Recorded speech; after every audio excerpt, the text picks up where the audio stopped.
I gave this company the best years of my life. This is not happening.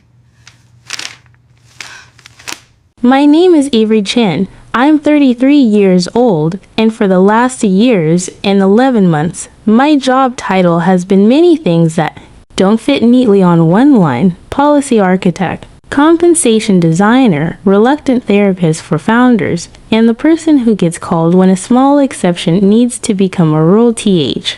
At will hold up under pressure. I didn't fall into this. I chose it carefully, in the same way I pack a carry-on, only what I can justify, everything in its place, nothing that won't help me survive a delay. I came to the company when it was still an idea, scrawled across a whiteboard that wobbled on uneven wheels, when our desks were folding tables and our laptops made more noise than our marketing. We called it a startup because that's what you call a team that hasn't learned how to fail yet.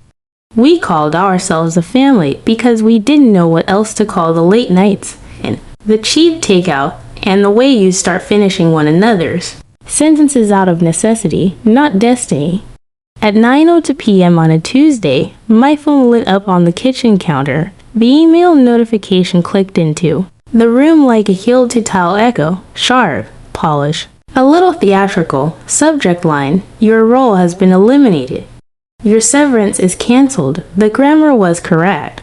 The audacity was better. For a long breath I simply stood there, staring, not at the words, but at the space between them, the part where somebody had convinced themselves that formality was the same thing as authority. I felt no panic, not even anger. What arrived instead was a clean, surgical calm, the kind you get right before you do a precise thing with a sharp instrument. I typed one word, thanks.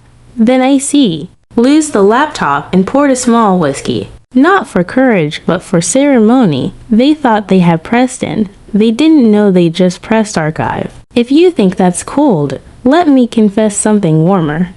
I used to believe in founders. I used to believe in words like ethical foundation, not as branding, but as blueprint. The CEO, Evan, had charisma that could low light a room and then convince you to send the room. Thank you no for being illuminated. The first week we worked together, we mapped out how to pay people fairly when money was tight, and how to wear at a handbook that would mean something when money got loose. We said transparency like it was a vow. We said fairness like it was a compass. He called me his strategic backbone. I called him my friend. You don't say those things lightly if you came up, as I did, through places where a missing clause can cost someone a mortgage payment, a therapy session, a pair of kids' sneakers. I carried those stories into this glossy new world the way you carry a secret weapon you hope you never have to use. What I learned, slowly, is that the word family in startups often means unpa. It over time with pizza, it means praise in public and revision in private. It means your boundaries are a suggestion until someone needs them to be a wall. The summer before the email, we were scaling past our fee. Arse wave of chaos. Budgets grew bones. Titles got capital letters. And then Melissa arrived, on paper, HR director. In reality, a person who understood the difference between power and poly, sigh and how to wear the former like perfume, and the latter like a lanyard. She had the kind of smile that could convince a firing to feel like a favor, and the kind of voice that put honey on. No, the first time she wrote honey to me in an email, she followed up 5 minutes later with an apology. Autocorrect, she said, mortified. It can be so sexist. The second time, there was no apology, just the word, like a lowered ceiling. I laughed and moved on because if you reacted to every microcut, you'd spend your days bleeding instead of building. A few weeks passed and year changed. A project moved without discussion. Access to the financial dashboard flickered off and then on as if someone was testing breakers at a party. One afternoon, the office printer down Hall coughed up a stack of paper and forgot to hold its secrets, an org chart, a strategic reorganization plan, to signatures at the bottom, Evan's, which I knew by heart, and Melissa's, which I could already recognize without reading. My role, redundant. Melissa's title, Chief Operations Officer. The page didn't gloat. It didn't have to. People think the choice in the SC moments is binary rage or retreat. I chose the third option. I learned long before my first executive title, document. I started collecting what the company produced without thinking anyone would ever read it aloud. Slack approvals given at 11:40 p.m. by someone without the authority to make them. Weekend requests framed as collaboration. Policy adjustments that crossed the line from FLE. Civil to fragile when Evan asked if I could help clean up a few policy lines. Harmless, urgent, window dressing. I smiled and said yes. I did what I've always done. I wrote clearly. I wrote precisely. I wrote with the assumption that one day a tired lawyer with an expensive pen would have to read each comma into a microphone and make those commas mean something. If this sounds like foreshadowing, it is. But before we get to the part where everything collapses on schedule, I want to tell you who I am outside the job title. I'm the oldest of two daughters. The first time I enlisted employment law, I was 10, watching my mother negotiate a shift change with the manager at a small store so she could make it to my school recital. She didn't have the language for the clause she needed, but she had the posture of it. Specific, respectful, unwavering. I learned that night that sometimes the difference between no and let me see what I can do is ho. W. Clearly you present the choice. I carried that forward. Through grad school, through every handbook and contract and quick favor that ends up shaping someone's real life. I don't write policies as a favor to executives. I write them because every promise needs a backbone, which brings me back to 9:02 p.m. and the word thanks. Why thanks? Because the email did me a courtesy. It didn't intend. It put on record the breach they thought was a flourish. It made their hurry visible. It told me they were solving a political problem with a legal instrument they didn't understand in a different story. I would have replied with fire emojis and a screen record. In mine, I chose a sentence fragment and a saved draft addressed to legal counsel. Subject line empty. Body text short. Ple. ACE Review Section 9, Subsection B of the Executive Employment Agreement effective immediately. I didn't need to send it yet. I wanted them to sleep. If you are still with me, it's B. Because you already know how this ends. Not with shouting in a glass. Boardroom. Not with security guards and boxes of personal effects. It ends with the slow click of locks that were installed months earlier with Cigna. Tours that can't disown themselves in the daylight. With a meeting scheduled for 10:17 a.m. that I do not attend because I don't have to. But that's ahead of us, for now. There is only the kitchen, the soft hum of the fridge, the taste of a decent whiskey, and the feeling of an equation balancing in real time. I look at the word thanks in my sent folder, and, for the first time in a long while, feel exactly what the word means. Not gratitude for cruelty, gratitude for clarity. I tell you this carefully because I want you to understand the difference between loyalty and average. Loyalty is a slogan that looks good on a sweatshirt. Leverage is a clause that holds when a room tilts. When you build something with your hands and your time and your slate, UDs, or something stronger than a promise, you deserve a policy with teeth. In a minute, we'll rewind to the first late night Evan and I spent writing those teeth into the day. Melissa realized they weren't decorative. But before we go back, take one last look at the subject line on my phone. Your role has been eliminated.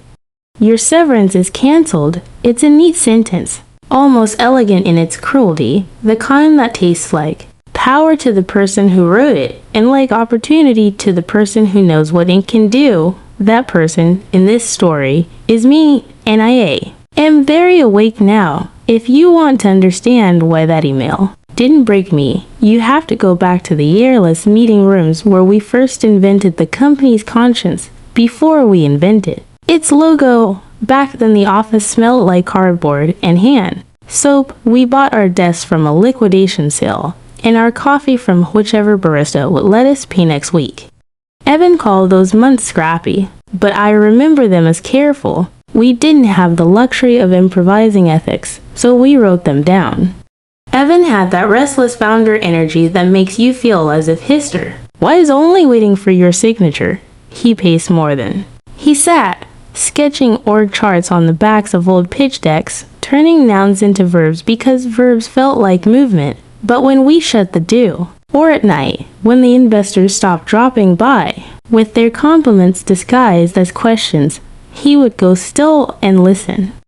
That's when I taught him the strange, steady music of policy. The first thing I told him was that a handbook is a prediction about pain. It says, here is how we will behave when we are tired, when we are scared, when we are successful enough to be careless. If it can survive those states, it can survive anything. We began with compensation because money is a mirror. I built salary bands that made sense in daylight and still made sense after a bad coup. After, we wrote an equity schedule that didn't trick junior hires into paying for leadership's ambition. I crafted a parental leave policy before anyone announced a pregnancy. We were no one. And yet we promised like a company that expected to be around long enough to keep its word. The language mattered. No marketing fog.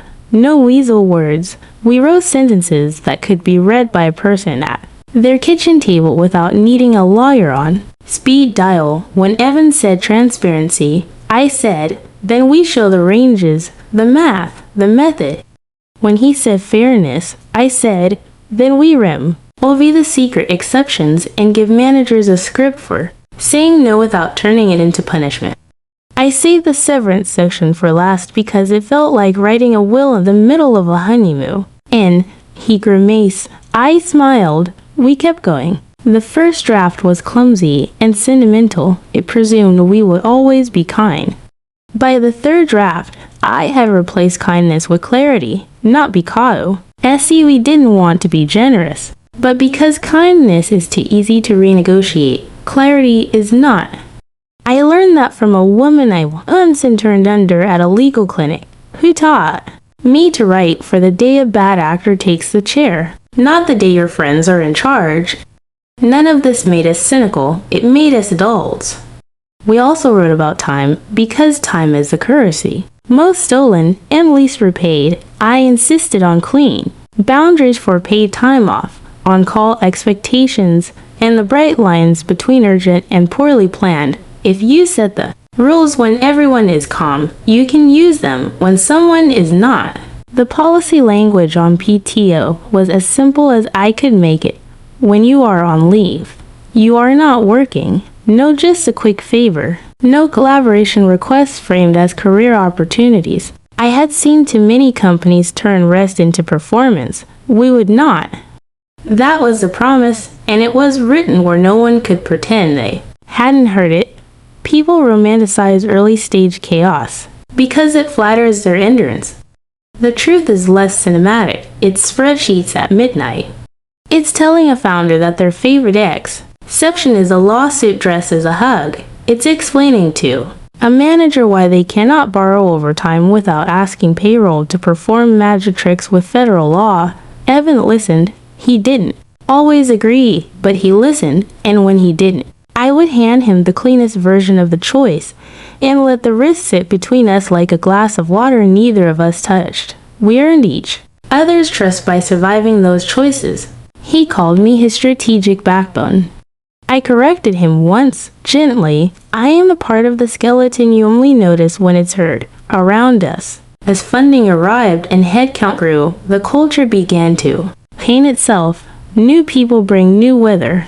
Some arrive like sunshine, and some like humidity you can't name until your shirt sticks to your back. The myth of startup family rose and fell with the lunch trays. We threw all hands where words like ownership and grit floated to the ceiling. I watched through. Never hire stand a little straighter when we promised to publish salary bands and to stop pretending unlimited vacation was anything other than savings for finance. We meant it, or at least I did, and I wrote as if we did. But growth introduces appetite. Appetite introduces Politics introduces a new kind of silence. It's the silence that happens when someone powerful wants what the rules do not offer them, and they do not yet know if you will bend. Before Melissa, I could predict our debates by the quarter's numbers and the calendar. After Melissa, the debates had a new grammar soft. Adjectives around hard asks. She arrived with impeccable posture and immaculate timing. Her references sparkled. Her first month was an audit of operational inefficiencies, a phrase that can mean anything from duplicate software licenses to people who remember the old promises. I want to be fair here. I do not think Melissa woke up wanting to dismantle anything noble. I think she understood, as many do, that the fastest way to look indispensable is to cut the things whose value is not immediately visible.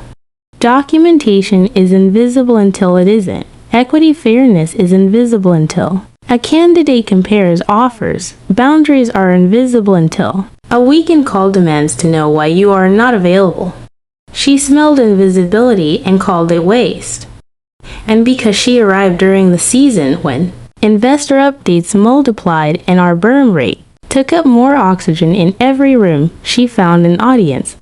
Still, even then, there were nights when the old version of us reappeared. Evan would pull up a chair and ask me to talk him through the thing beyond the thing, the part where a clause saves you not from today, but from the person you might become under pressure. We would rewrite a sentence until the verbs were clean. We would imagine the worst actor and see if the page could hold. Those were the nights I believed our foundation would survive new pain. Those were the nights I forgot that charisma, like a storm, can change direction without apologizing to last week's forecast. You should know that the clause that would later become Section 9b did not arrive. It fully formed like a courtroom flourish. It accreted, first, a line about cause requiring written notice, then a stipulation about reversion to the most recent agreement upon unilateral cancellation, then the remedy language breach, review, penalties, each piece added not because we were paranoid, but because we were paying attention. Contracts are not weapons until someone makes them necessary. Until then, they are seat belts. If you ask why I believed Evan's promises, the answer is embarrassingly human. Because for a while, they were true. Because when you spend why years helping someone turn a draft into policy and a policy into practice, you begin to mistake momentum for character. That is a dangerous substitution, and I am not immune. The antidote is not cynicism. It is record keeping. Write the promise. Sign the promise. Keep the promise where everyone can find it later. If you do that, it matters less who changes their mind. There's a moment I keep returning to from those early days. It's 1:14 a.m. The office is quiet except for the rattle of the ductwork and the soft click of my keyboard. I'm writing the final sentence of the severance section. Evan reads over my shoulder and says, half joking, if anything ever happens, you'll be protected.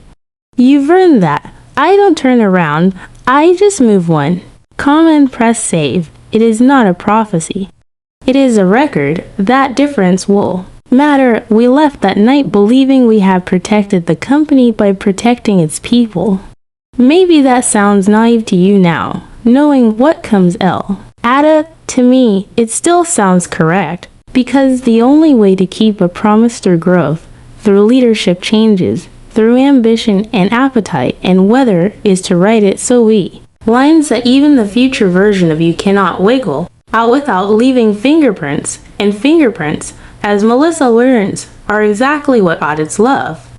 When I say the email at 9:02 p.m. did not read me, I do not mean I am fearless. I mean I am prepared. I mean I did the work when no one was watching, and I organized the documents no one thought they'd need. The store. Why you're hearing is not about a trap sprung overnight. It's about a blueprint that chose its moment. It's about clarity that did not blink when Charm walked into the room wearing a new title. It's about how, once upon a time, we turned a startup into a place where words had consequences, and then those consequences arrived right on time. The rest, as they say, is procedure, and procedure, when you've written it carefully, is a beautiful thing. The summer Melissa arrived, the office learned a new kind of weather. It wasn't a storm so much as barometric pressure, the kind you'd on TC on the forecast, the kind that gives you a headache. Before you know why, on her first day she walked the floor with a notebook and a smile that suggested she already knew where everything should go. Her handshake was firm, her compliments precise, her questions calibrated to make you over-explain. "So, Avery, you're the one who keeps us safe," she said to me in the kitchen. And, like a discovery, "Honey, I'll need a copy of all the executive contracts just for orientation." Honey, the word floated between us like a string tied to a balloon, and I could feel a tug. 5 minutes. As after that, she sent the follow-up, autocorrect mortifying. Obviously not my tone. I archive it. The archive is where things go when I don't want them in my mouth, but I might need them in my hand. There are 1,000 tiny ways to move someone off the center of their own work. Shift a meeting 15 minutes earlier 3 times in a week so they always arrive flustered. Ask for quick thoughts on a document at 6:40 p.m. and then forward their response to a room they weren't invited to. Call them by a nickname they didn't choose. What looks like charm on a sunny day becomes a strategy when the forecast changes. Melissa's superpower wasn't policy, it was choreography. She knew how to change the traffic pattern so that everyone arrived at different doors. The first serious flicker was Access S, our finance dashboard, which I had built the permissioning for, hiccuped, my credentials timed out mid-review. When I reset, the system took a full minute longer to load. In companies like ours, delays have meaning. They're test dressed in latency. I pinged our ops engineer, he replied with a shrug emoji and a screenshot of a temporary permission audit, initiated by whom. His cursor blinked. Ops directive, he typed, meaning, Melissa, I let it go publicly and wrote it down privately. You don't win a chess game by narrating the board. Then came the meetings, a project I led for months reappeared on my calendar labeled Alignment Touchpoint, hosted by Melissa, with my name 3 rows down the invite list. She smiled in the room and asked the kind of questions that sound generous. What would success look like if we simplified it while quietly moving the goalposts with her foot? Afterward, two junior analysts pulled me aside and apologized for taking over my work. I told them they hadn't taken anything. I told them we were documenting. They didn't know what I meant yet. They would. Here is a truth I learned the hard way, and then wrote into our training slides until I was hoarse. Diminutives are decisions, honey, kiddo, rock star, genius. They're scaffolds that look like praise and feel like a step stool. Historically, women in corporate settings report double bind, be warm and you're soft, be precise, and you're sharp. The solution is not to round your corners. It's to build your corners out of substance and then invite everyone to read the angles. I didn't correct Melissa. I didn't flare. I put the word on the shelf where I keep the pins that will later hold a pattern in place. The printer incident, the one that should be a cliche, but was instead a gift, happened on a Thursday at 3:23 p.m. The machine jammed, then coughed out a stack of warm paper onto the tray and decided to take a nap. I was passing by on my way to the kitchen, and the smell of toner was oddly comforting. On top of the stack, an org chart with the title Strategic Reorganization Plan version to ours prior to signatures at the bow. Tom, the ink not yet smudged by anyone's denial. Evans was still the old flourish he used when he was happy. Melissa's was careful, upright. I scanned the blocks. My name had a gray box around it. A note in the margin, redundancy due to consolidation. Melissa's line grew T, becoming Chief Operations Officer. Budget, realigned, timeline, immediate.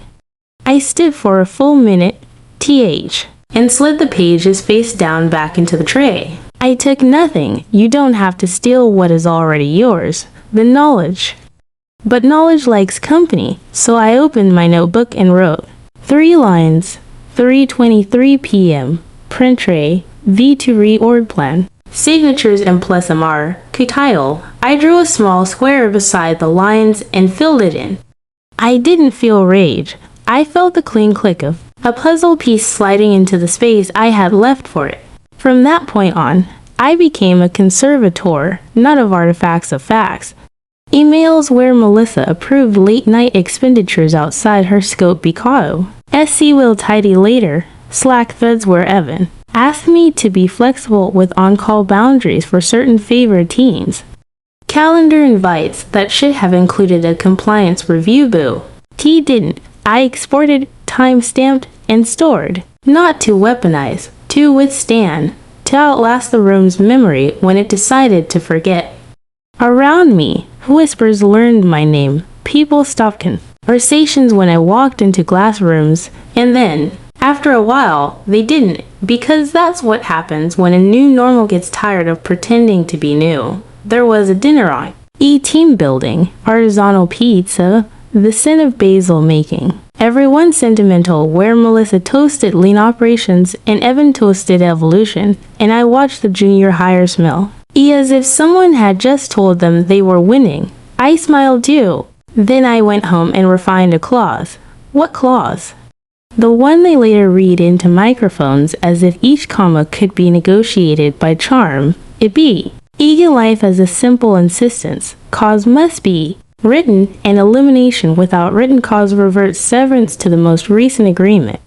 Melissa would later call it academic. A word people use when they haven't met consequences yet. The language matured line by line. Unilateral cancellation without proper notice constitutes breach subject to legal review. Neat as a stitch. Strong as a seatbelt. Signed by both of them. Because I had made it helpful when it needed to be approved and undeniable when it needed to be enforced. What made the machine hum was not Pirano. It was posture. I kept doing my job. I kept answering questions with receipts, not feelings. I said no politely, and yes precisely, and I left my calendar cur, and so that when someone placed an emergency on it, the emergency had to stand there under the lights without makeup. Meanwhile, Melissa's audit widened. She renamed people ops to business operations, a semantic shift that makes compliance sound like a suggestion. She centralized approvals for agility, which meant for control. She rebranded late-night favors as collaboration sprints. Why? CH meant unpaid labor with a cooler name. If you're waiting for me to confront her in a corridor with a speech rehearsed in the shower, I'll disappoint you. I didn't, because speeches don't leave fingerprints. Documents do. A confrontation closes a door you might need to walk through later. Our record opens it without asking. One more thing about weather, it's cumulative. A single humid day is bearable. Humid month changes a pain. I watched Evan change by degrees. The man who once circled verbs with me at 1:14 a.m. started rubbing his temples when I insisted on a review. He still looked like himself. He just handed his attention to Melissa the way you hand your keys to a valet and convince yourself the car will come back in one piece. I do not hate him for that. I do not forgive it either. I simply wrote it down. By the time the vacation request came, the boundary that would become the match the pattern was complete. The access flickers, the choreographed meetings, the printer tray, his signatures, the rebrand of control as efficiency, the small words that shrink a colleague to a child. People ask me how I knew not to flinch when the email arrived at 9:02 p.m. I tell them he truth, because I had already seen the ending, because they had published it, paper by paper, meeting by meeting, smile by smile. Revenge stories like to end with glass shattering. Mine begins with paper rustling. The most dangerous people in any organization are not the ones who shout. They are the ones who can read and write and keep what they read and wrote somewhere safe. I kept it safe, and then I waited. The morning the clause found Its final shape, the office light, had that particular winter blue that makes every surface look honest. Melissa had just sent a calendar invite with her trademark efficiency policy refresh. Executive agreements, 45 minutes. No snacks. Bring your laptop. I'd seen this movie before. Tidy the edges. Rename the sections. Announce. Streamlining as if the syllables themselves freed up. Budget. I accepted with a neutral yes and brought the oldest weapon I own, clarity.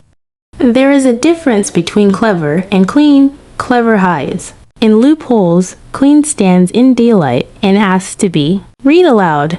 If you've listened this far, you know I prefer the latter, not because I'm pious, but because I've watched clever curdle under pressure, clean holds. So when Melissa opened the doc on the big screen and said, bright as glass, let's remove redundancies in the termination section, I nodded and scrolled to the footnote. As I had already prepared, the ones that made our kindness enforceable and our boundaries unambiguous. You can think of Section 9 as a house with rooms we build over time. The first room held the definition of cause, simple and written in a way a person could explain to their partner at the kitchen table. The second room held notice requirements written, dated, delivered without theatrics. The third room, which used to be a closet, and which I was now turning into architecture, said this. Elimination of a role without prior written cause reverts all severance terms to the most recent executive employment agreement on file, and where Melissa suggested simplifying the remedy language into something softer, subject to review by management discretion, I replaced it with the sentence I had been polishing in my notes for weeks. Unilateral cancellation without proper notice constitutes breach subject to legal review and penalties as enumerated in Schedule C. Penalties aren't there. Eats when they're published. They're seat belts. Boring until the exact second they are not. I added a cross-reference to an appendix we had quietly updated the previous quarter, itemizing breach out. Comes not as angry gestures, but as line items. Accelerated severance multiple, immediate vesting of the next tranche, continued health care for a defined period, prorated bonus owed at target if performance signals met. Each item had math. Math travels well in rooms where language tries to lose its luggage.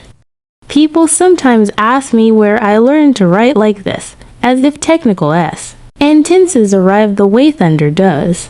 I learned from a woman named Marisol at a community legal clinic in a strip mall that sold empanadas and open neighboring doorways. She kept a plastic fern on her desk and corrected my commas, like she was tuning an instrument. Write for the day the good people are tired, she told me.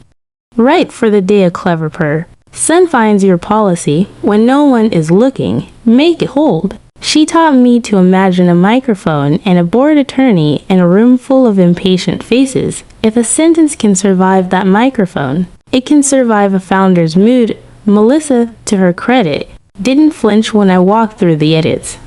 She said academic again, the way someone says antique when what they mean is inconvenient. I answered pleasantly with numbers and citations, and a slide that compared our draft to 3-peer companies' policies public data appropriately anonymized, which I'd had on hand because I treat fairness like a habit, not a performance. Evan joined 10 minutes late and tried to joke about lawyers living to make things longer.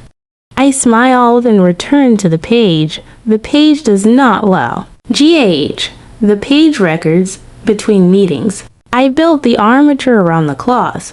Version histories labeled in plain English, change logs that explain the intent, acknowledgments requested and received. A policy is only as strong as its chain of custody. I kept copies not in shadow folders, but in compliant repositories with access logs that did not depend on anyone's memory. I ran checksum hashes on the signed PDFs and saved the hashes in a separate archive because a file's integrity is not a feeling. It's math you can prove. If this sounds like paranoia, remember that what happened at 9:02 p.m. wasn't random. It was the logical conclusion of a season. You don't prepare for weather by screaming at clouds. You build a roof when the forecast is clear. There were moments that weak wind doubt tried to make. It's self-useful, the kind of doubt that asks whether you are over-engineering, whether you should just be collaborative and let the new real art find its legs. Doubt can be persuasive when it wears a friendly face. I put it to work. Doubt became a checklist. Do the definitions align across documents? Do we have written acknowledgments for the executive class? Is Schedule C mirrored in the offer letter addenda so there's no place for a bad faith reader to hide? When in doubt, I wrote the thing so plainly a stranger could enforce it. At night, I didn't rehearse speeches. I curated records, Slack threads tagged and exported with their timestamps preserved. Emails saved as .eml, not PDFs, so the headers held their shape. Calendar invites. ICS files living beside meeting notes so I could prove who should have been where and when. A spreadsheet, yes. Of course, a spreadsheet indexed by artifact, date, participant, policy refer, and the short description I would want a tired counsel to see first. Documentation is often mocked by people who assume charisma will save them. Charisma is a credit card. Documentation is a bank account. I did not hoard any of this as a secret. That's another myth, that protection requires isolation. It doesn't. It requires discipline. I continue to share drafts in open channels. I continue to ask for feedback in rooms with minutes. I CC'd the right people and resisted the BCCH unless it was legally necessary to create a clean chain for privileged review. Transparency is both a philosophy and a tactic. It raises the cost of later pretending. In the middle of this, the PTO boundary became more than text on a page. Months earlier, I had booked a block of time fee. The business days, paid and approved the policy we'd written, said what it needed to say. When you're on leave, you're not working. The calendar held that boundary in gray. Melissa sent a message. 2 days before my leave, quick sync during your time off. Just a touch point, we can be lean. The sentence was friendly like a velvet rope. I reply with the policy citation. No heat, just the line we wrote to protect everyone. Of course, she typed back. Enjoy the rest. I started the thread. Boundaries don't shout. They sit quietly and wait to be respected or not. The reaction is the point. Around then, I noticed a small but telling change in Evan's tone. He started forwarding me things Melissa wanted without his own comments attached. The way you pass along a neighbor's complaint, without saying whether you agree, distance masquerading as neutrality. I didn't chase him. I wrote for the microphone. I wrote for the board packet I would not be invited to read. I wrote for the moment the lawyer would stand and say, please turn to section 9, subsection B. By the end of the week, our refresh was done, signed by both of them because nothing in it looked like rebellion. That's the thing about clean language, it never has to apologize for existing. Evan added his flourish. Melissa's signature stood up straight.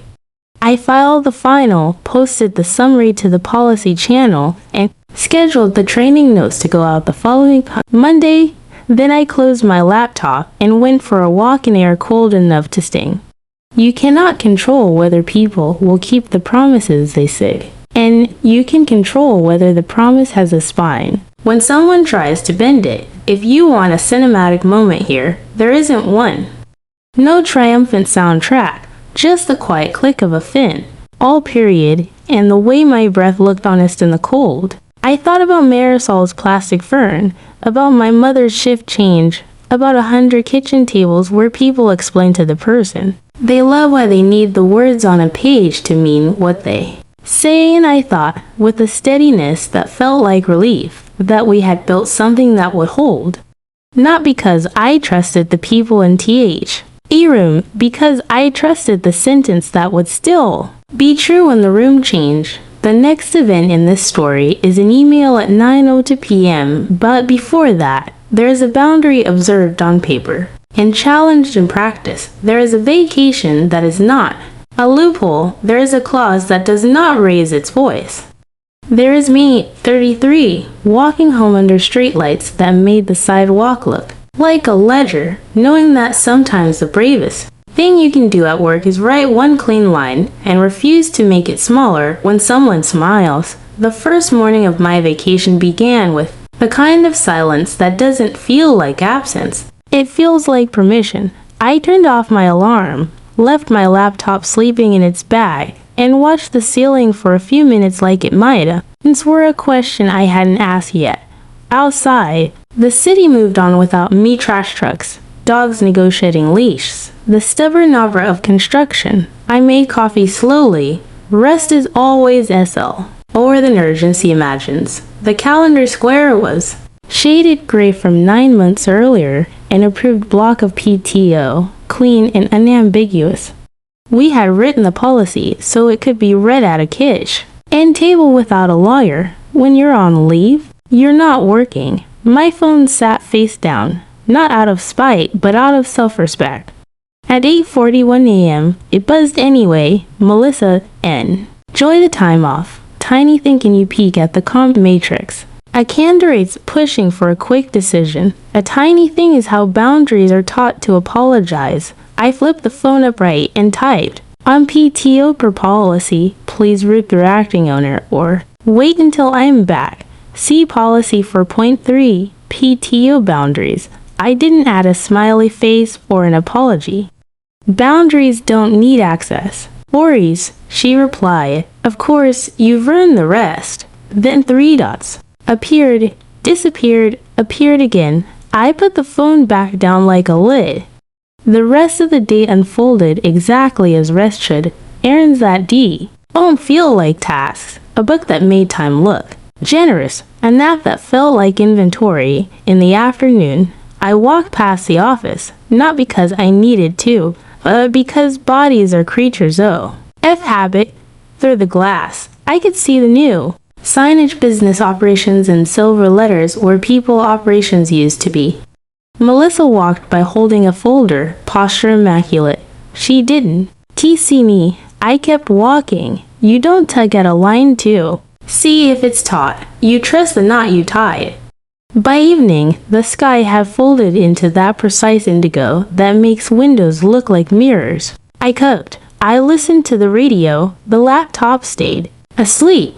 At 9:02 p.m., the phone lit the counter like a stage cue. Subject, your role has been eliminated. Your severance is cancelled. The audacity. Why of the sentence made me smile without humor. It read like a magician's flourish performed for people who don't know where to look. I knew exactly where to look. I read it twice. Then a third time for the headers. A habit etched into me by a strip mall clinic and a woman named Marisol who loved plastic ferns and clean comma splices. Then I type one word thanks and press send. Thanks is not sarcasm when it is evidence. It is a timestamp, a fingerprint on the doorknob. I opened a draft to legal counsel and wrote the sentence I had been saving, not because I am dramatic, but because precision is a kind of mercy. Kindly review Section 9, subsection B of the Executive Employment Agreement effective immediately. I attached the email I had received as a .MLS. Its headers would keep their bones. The signed policy PDF with its checksum hash, and Schedule C, where math had the decency to be explicit.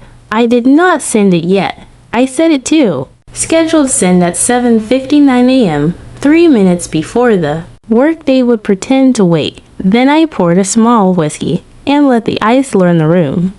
People imagine the next part as a sprint. It wasn't.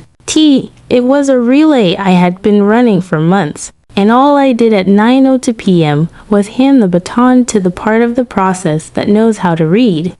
I slept, not perfectly, but adequately. In the morning, the scheduled email did its job without fanfare. At 8:13 a.m., legal replied with a curt line that warmed me more than the coffee. Received. Reviewing Section 9B, stand by. I wasn't in the office. I didn't have to be.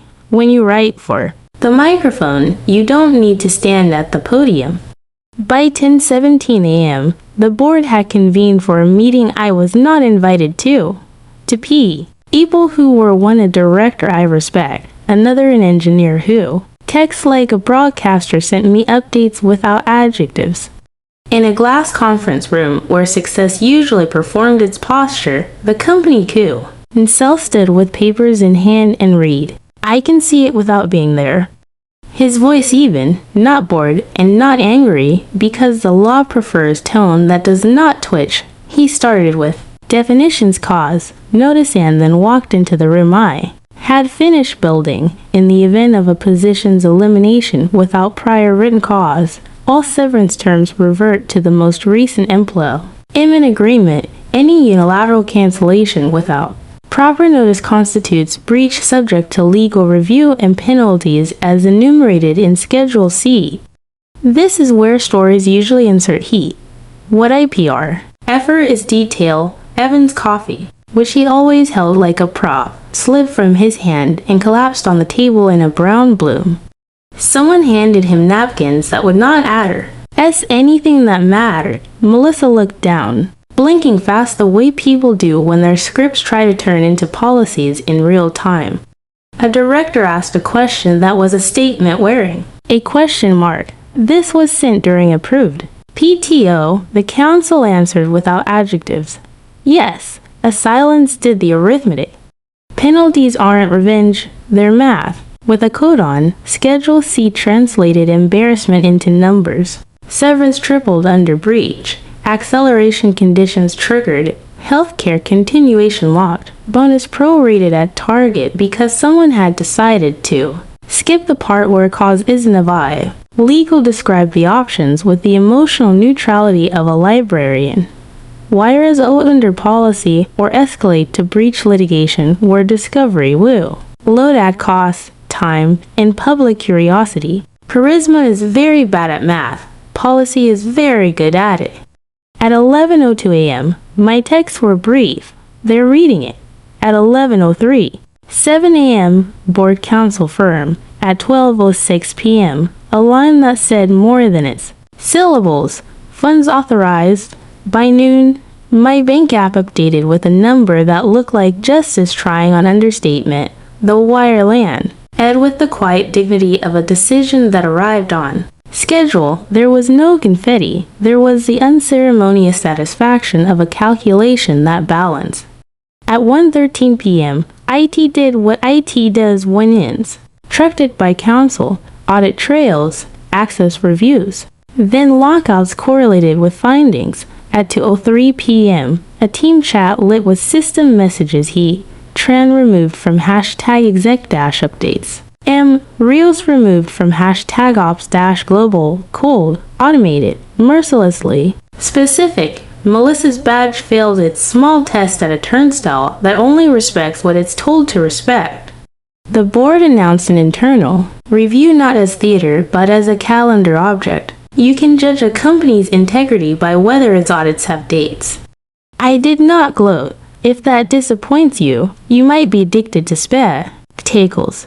What I felt was the relief of rigor. I thought about the younger version of me, the one annotating handbooks after hours and trying to make the comma do what conscience could not.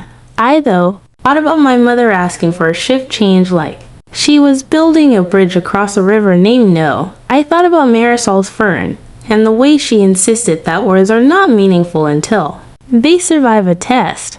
Then I opened my notebook and added 3 lines to the page that already held the print tray note. 9:02 p.m. email, breach in writing. 7:59 a.m. notice to counsel. 10:17 a.m. BOA. RD. Section 9 be read into record. I drew a small square beside them and filled it in. Around 3 p.m., a junior analyst texted me a screenshot of Slack, where someone had posted a quote in #general. Documentation is love in its most boring form. The thread filled with emojis that tried to be brave. I didn't answer. This wasn't a lesson. It was a record. The difference matters. Lessons get interpreted. Records get enforced. Evan sent me a message that read like a shrub dressed as nuance. I wish this had gone differently. I didn't reply. Not because I am cruel, but because the only reply was in the wire confirmation and the access logs. Melissa didn't write. She didn't have to. The system had already spoken to her on behalf of the building. When PTO changes hands, it rarely announces that it is learning manners, it simply obeys the policy on the page. By late afternoon, my calendar still said vacation. I honored it. I went for a walk. The trees along my block did what trees do when no one is arguing. They stood. The sun did its shift change without asking for approval. I bought groceries. I answered a text from my sister about a recipe that refuses to be measured. I was, in other words, a person, not a job. The world did not applaud. It didn't need to. It had already been in the room when the sentences did the work they were written to do. People ask me if this was revenge. I don't know that I care for the word. Revenge imagines an audience. What I practiced was record keeping and boundary enforcement. Those are not cinematic. They are effective. And effectiveness, when you have been baited into shouting, feels like a calm you could live in. At 5:40 p.m., Legal wrote one last note, which I printed and placed in a folder labeled with the date, as if I were archiving whether, as discussed, severance reinstated and adjusted per Schedule C confirmed wired.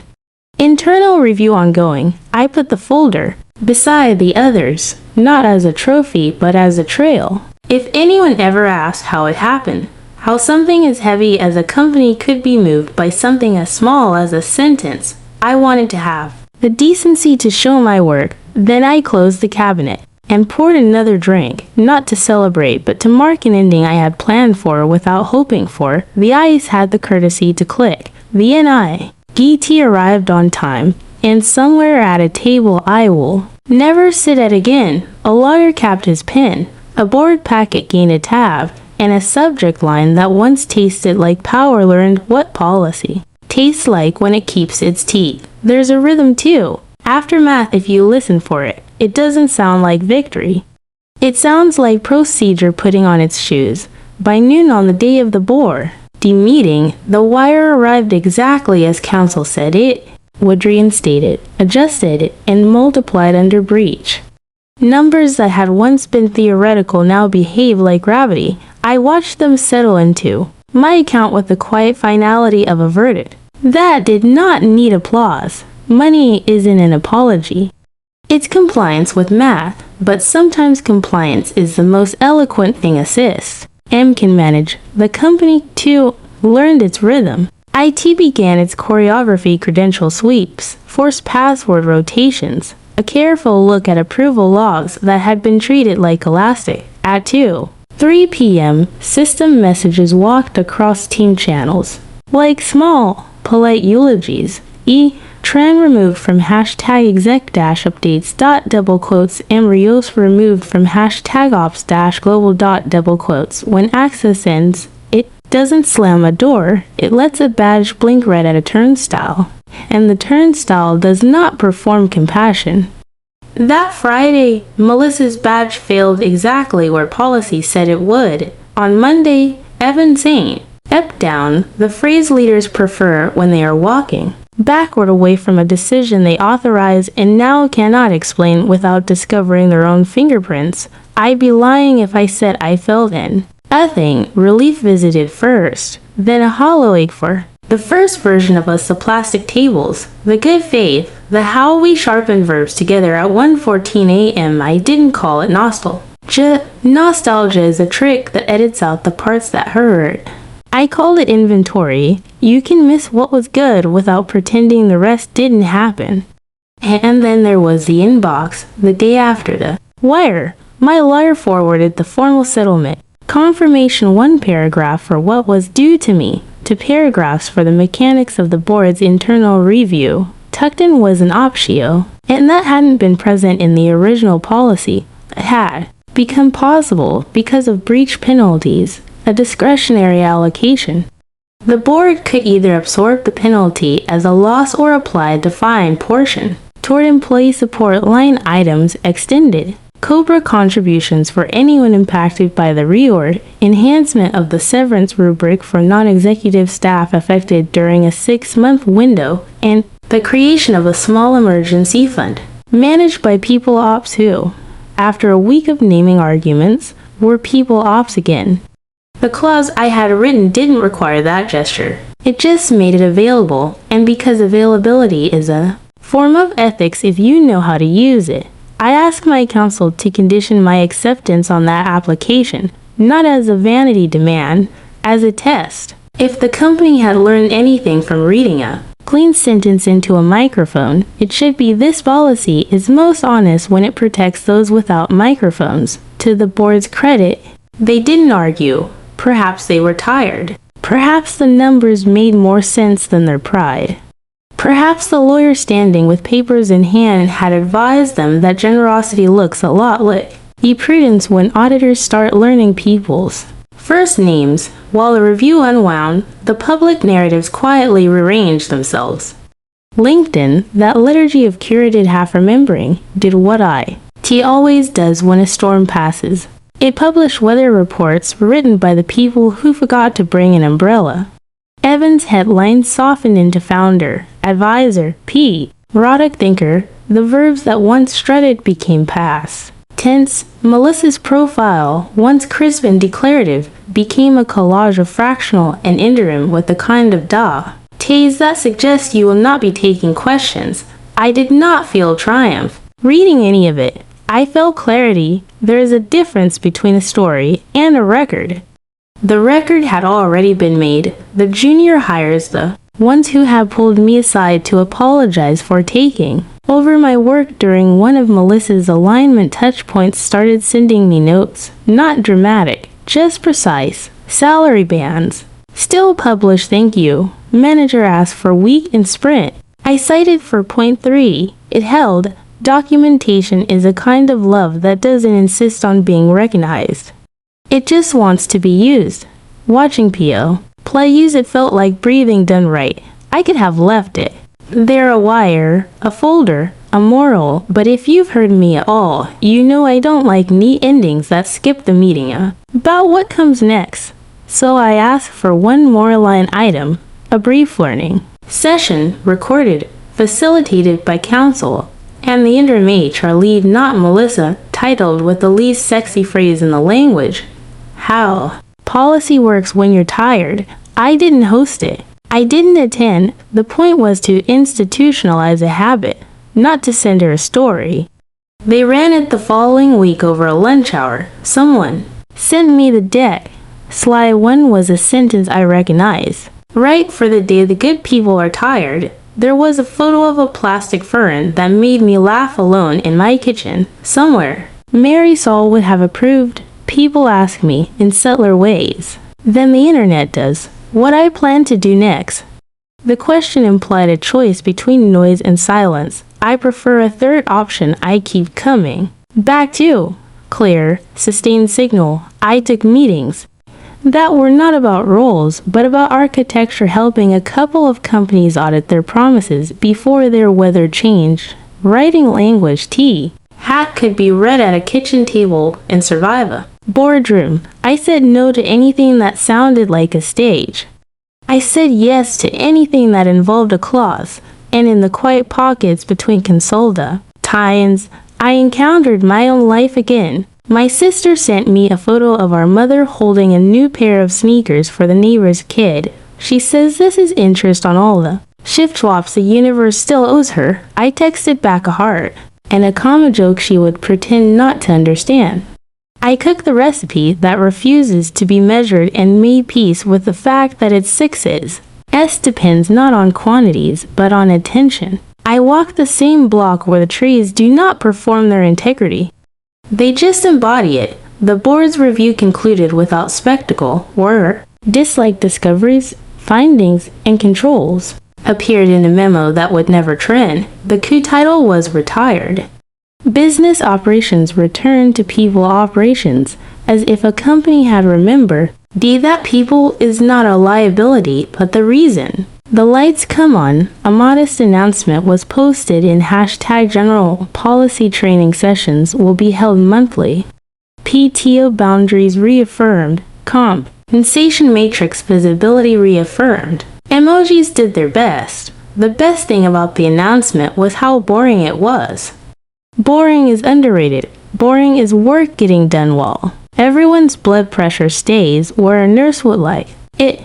As for revenge, that word people lean on like a crutch when they don't know how to talk about repair. I don't accept or reject it. I just don't need it. I needed the page to mean what it said. I needed the line we'd written together to hold when someone tried to bend it for convenience and charisma. I needed the people who had been told that family was a perk to learn that a policy with teeth is better than pizza.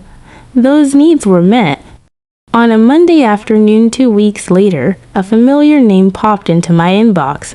Evan, the subject L. In was empty. The body was 3 sentences long, each one shorter than the last. I read the memo. We built something good. I'm sorry, I didn't reply, not out of cruelty, out of completion. Apologies are courtesy when they buy something. Here, the price had already been paid in policy and wire. There was nothing left to purchase. I printed the settlement confirmation and the audit memo. I filed them with the others in a cabinet labeled not with a victory word, but with a date. If anyone ever asks me how to survive a season like this without destroying yourself, I will open the drawer and show them paper. I will tell them the most radical thing you can do in a room designed for plausible deniability is write a sentence so clean that even your future self can't wriggle out of it. And then I will tell them to go for a walk, to keep their vacation, to answer fewer messages that try to turn love into availability. In the evenings now, when the light decides to be kind, for a few minutes, I pour a small drink and open my bank app, not because numbers are proof of worth, but because they are evidence of a promise enforced. The irony tastes better than the whiskey, not because someone lost, because something held, because policy, when you refuse to let it be a suggestion, becomes a spine other people can lean on without asking you to carry their weight for. People think power is the loudest voice in a glass room. Sometimes power is a comma you placed months ago, holding the line while you take a nap. Sometimes it's a boundary enforced at 8:41 a.m. with a citation and no smiley face. Sometimes it's a plastic fern on a desk in a strip mall where a woman teaches you to imagine a microphone and write for it. And sometimes it's a red light on a turnstile that tells the truth with the mercy of a machine. If you're waiting for fireworks, I hope you like the sound of paper. It has always been enough for me. I've told you the story like a ledger, line by line, because that's how it happened, a sequence of ordinary decisions that learn how to stand up straight. If you came for spectacle, you may feel shortchanged, but you and I both know that life mostly happens in the quiet, the way a door clicks when it's truly shut, the way a sentence holds after someone tests it, the way a person chooses to honor a boundary when nobody is clapping. The email at 9:02 p.m. was never the point. The point was that months earlier, when the weather was still polite, we wrote down what would happen when it turned. I wan. Key to say this clearly, especially for anyone listening who has learned to translate corporate weather into stomach aches and sleepless nights. Loyalty is a slogan. Documentation is a lifeline. Loyalty asks you to be available. Documentation asks you to be specific. Loyalty insists that family is forever until it isn't. Documentation says here are the terms even if we stop licking each other. One is a feeling that shifts with the room. The other is a promise that keeps its shape. Between the two, I now choose the promise every time. If I sound calm, it's because clarity is calmer than rage. Rage burns hot and fast and leaves you hungry. Clarity makes a grocery list, goes to the store, and cooks enough to feed you and your neighbor. That is not a glamorous metaphor, but it is a useful one in this story. Clarity looked like Section 9B, a clause that did not need to raise its voice. It looked like a scheduled send at 7:59 a.m., headers intact and math attached. It looked like a boardroom where a lawyer read words that were built to survive microphones and moods. It looked like a wire landing at noon because the policy said so, not because anyone found me charming. It looked like an internal review that quietly turned business operations back into people ops. It looked like junior hires citing policy for point 3 and being believed the first time. It looked, above all, like rest honored as rest. Do I miss the first version of us folding tables, midnight edits, the feeling that we might be inventing a kinder way to work? Sometimes, missing the good does not require lying about the harm. In fact, telling the truth about harm is the only way to keep the good. We kept some of it. Salary bands still breathe in daylight. The comp matrix is VI. Cybel PTO means not working. Those were not victories of personality. They were victories of language on paper, signed and archived, durable when charisma wandered off. People ask me if I regret not confronting Melissa earlier, not grabbing the nearest conference room and setting it on fire with a speech I practiced into the mirror. I don't. Speeches don't leave fingerprints. Reco. RDS do. And if you want progress that makes life gentler for the person to seats down from you, you must love records more than applause. There is a place for righteous fury. Use it to fuel documentation, not to replace it. What about Evan? He wrote 3 short sentences and 1 apology that arrived 2 weeks too late to purchase anything. I don't hate him. Hatred is a hobby I refuse to finance, but I will not pretend he was powerless either. Power often looks like inattention, the choice to hand your keys to someone else and call it delegation. If you are trusted to lead, you are trusted to read. Read the policy, read the room, read the signature that carries your name as if it were a mirror and not a costume. And what about me? What comes next? This is the part where most narratives pitch reinvention as a brand. I don't have a brand to sell you. I have a practice. I write sentences that hold. I help companies remember their promises before a season F-Weather congratulates them for forgetting. I teach younger colleagues to love boring words, because boring words are what you want in a crisis. I keep my vacations on the calendar, and my phone face down. I say no with citations and yes with specificity. I make dinner with my sister's impossible recipe and accept that its success depends on attention, not on precision, which is its own kind of humility. I buy sneakers for the neighbor kid because my mother taught me that generosity is best when it is practical and quiet. If there's a philosophy to take from this, it's not hard to memorize. Write for the day the good people are tired. Assume an audience that doesn't know you and doesn't owe you warmth. Say what you mean in daylight. Sign what you say as a psalm. Yon you love will have to rely on it later. Keep records not to win arguments, but to reduce harm. Start boundaries early, while everyone is still friendly. And when the inevitable pressure arrives dressed as urgency, treat policy like a seatbelt, unglamorous, unarguable, invaluable. Before we end, I want to speak to the person listening who has been honeyed in emails, whose projects have been choreographed away from them, whose PTO has been politely trespassed by tiny things, who keeps wondering if the problem is their tone. Your tone is not the point. Your policy is. Your record is. Your rest is. If you are not in a position to write the clause, document what you can and find allies who can carry it into the room where it will be read. If you are in a position to write the CL, house, do it now while the weather is still good. The future version of you, the tired one, the scared one, the one who hears a sharp notification at night will thank you with a steadying. As that sounds a lot like peace. Thank you for walking through this with me, for listening past the spectacle to hear the mechanics of how repair actually happens. Thank you for lending your attention to commas and clauses and the dull courage of scheduled sense. I wish you good health, and I wish your family the kind of quiet happiness that comes from promises kept when no one is watching. If this story resonated, if it steadied you or gave you a sentence you can use, please consider subscribing so you don't miss the next one. Somewhere, someone will need a line they can read at. Kitchen table and dressed in a boardroom. I plan to keep writing. Them, until then, take your full lunch. Keep your weekends. Say no without decoration when the policy already said it for you. And way. And the room gets loud. Let a clean sentence do the talking. It's less dramatic. Yes, it's also how you win without losing yourself.